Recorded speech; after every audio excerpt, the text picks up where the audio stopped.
War pole battle అని మనం చెప్పొచ్చు. ఓకే సార్, ఏదైతే మీరు అంటున్నారో ఉభయ గోదావరి జిల్లాలో ఉన్నాయండి లేకపోతే ఉత్తరాంధ్ర ప్రాంతాల్లో ఉన్నాయండి, జనసేనకి గెలిచే ఎక్కువ ఛాన్స్ ఉన్నాయని మనం చాలాసార్లు మాట్లాడుకోవడం జరిగింది. అంటే దీనికి సంబంధించి సార్ ఏమైనా సర్వేలు అవి నిర్వహించుకుండి ఈ ప్రాంతాల్లో వీళ్ళు తీసుకుంటారు అని ఆ స్ట్రాటజీ ఏమైనా ఉంటుందా, లేకపోతే సామాజిక వర్గ పరంగానే ఆ సీట్లు ఇవి వస్తాయి? లేదండి, ఇవన్నీ కలిసే ఉంటాయి. తెలుగుదేశం పార్టీ 2 సర్వేలు నిర్వహించిందండి. ఓకే, 2 సర్వేలు నిర్వహించినప్పుడు వాళ్ళు ఓకే బొటబొటిగా మెజారిటీ అట్లా ఉండొచ్చు అని వాళ్ళ సర్వేలు వాళ్ళకి చెప్తున్నాయి.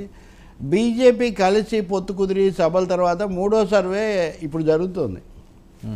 ఈ 3వ సర్వే ఇప్పుడు ఆన్ అనమాట. 3rd survey is on. నిజానికి కొంతమంది అభ్యర్థులు ఉండవని, కొన్ని పార్టీలు మాకు సీట్లు వద్దని చెప్పడం కూడా సర్వేల ఎఫెక్ట్. ఫైనల్ సర్వే అనుకోవచ్చా? ఇది ఫైనల్. ఇప్పుడు పార్టీల మధ్య క్లాష్ మనం చూస్తున్నాం, కానీ సర్వే సంస్థల మధ్య కూడా ఒక క్లాష్ ఉంది.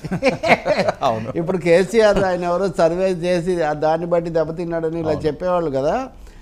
ఇప్పుడు గంటా శ్రీనివాసరావు అయినా లేకపోతే ఉత్తరాంధ్రలో కొంతమంది నాయకులైనా బీజేపీ వాళ్ళు మాకు సీట్ వద్దన్నా ఇవన్నీ సర్వేల ఎఫెక్ట్సే. వర్మ ప్రైవేట్గా సర్వే చేయిస్తున్నాడు, ఇంకొక ఆయన రెడ్డి గారు ఒకటి చేయిస్తున్నాడు, రావు గారు ఒకటి చేయిస్తున్నారు. వర్మ మీకు ఈ సీట్ ఇస్తాను, లేదు నా సర్వే వేరే ఉంది, మీరు ఒప్పుకోవట్లా. సో అదే ఇక్కడ ఒక పెద్ద సమస్య కూర్చుంది. ఈ ఎన్నికల్లో మిగతా సమస్యలతో పాటు రకరకాల సర్వే సంస్థల ప్రయోజనాలు, వాటికి ఉన్న సంబంధాలు. ఉదాహరణకు సినిమా పరిశ్రమలో ఎలా ఉంటుందంటే, మిమ్మల్ని హీరో చేయడం నాకు ఇష్టం లేదనుకోండి, నేను ఆ కథకుడికి వాళ్ళకు కొంత వాళ్ళని ఇన్ఫ్లుయెన్స్ చేసి మేము కథ కొంచెం అటు ఇటు మార్పిస్తూ ఉంటాను అన్నమాట, డామినేషన్ ఫోకస్ తగ్గేటట్టుగా. ఇవన్నీ తెలిసిన విషయాలే పరిశ్రమలో. అట్లాగే సర్వే సంస్థలను కూడా ఉపయోగించుకుంటున్నారు, వాటి ద్వారా మా మీద నెగిటివ్ రిపోర్ట్స్ ఇప్పిస్తున్నారు. నిన్న కూడా ఆయన చెప్తున్నాడు కదా, ఎవరు బోడే ప్రసాద్ అనుకుంటా, రాంగ్ సర్వే, అది నేను చేయించారు, ఇట్లా ఉంది, వాళ్ళు ఇలా ఇస్తే ఎట్లా నా మీద ఈ కథనాలని. కాబట్టి సర్వే సంస్థల పాత్ర కూడా ఉంది.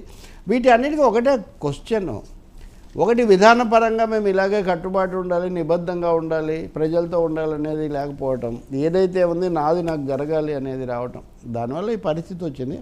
కన్ఫ్యూజన్ ఉంది, ఇంకా అందులో సందేహమే లేదు. అవును, ఈరోజు వీళ్ళిద్దరు ఇన్ని సార్ల తర్వాత మళ్ళీ వీళ్ళు కూర్చున్నారంటే, బీజేపీ వాళ్ళు వెళ్ళి ఢిల్లీలో కూర్చున్నారు, ఇక్కడేమో జనసేన అని తెలుగుదేశం అధినేత ఇక్కడ కూర్చున్నారు. అంటే అక్కడి నుంచి ఏమైనా ఫోన్ వచ్చిందంటారా? ఫోన్ వస్తే ఏం చేయాలి? ఇప్పుడు సమస్య ఏమంటే, ఉత్తరాంధ్రలో రాజమండ్రి పార్లమెంట్ సీటు సోమవీరాజు నాకు కావాలంటాడు. అంతకుముందు ఏదో పురంధేశ్వరి అనుకున్నారు అనుకో.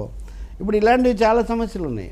ఇప్పుడు ఉత్తరాంధ్రలో మేము విశాఖలో విష్ణుకుమార్ రాజు ఉంటాడు, విష్ణుకుమార్ రాజు కంటే మనమైతే బెటర్ అని వీళ్ళ సర్వే వీళ్ళకి ఒకటి, ఇట్లాంటివి అనమాట క్లాష్లో వచ్చేస్తున్నాయి. ఇక్కడ పిఠాపురంలోనే ఉన్నాయి కదా, మీరు పిఠాపురం ఎలాగూ ప్రత్యేకంగా స్పెషల్ డిస్కషన్ చేస్తారు కదా. కాబట్టి ఈ సమస్య వస్తున్నాయి. డిబేట్ని తేల్చలేకపోతున్నాడు. పిఠాపురం మీద అంత పంచాయతీ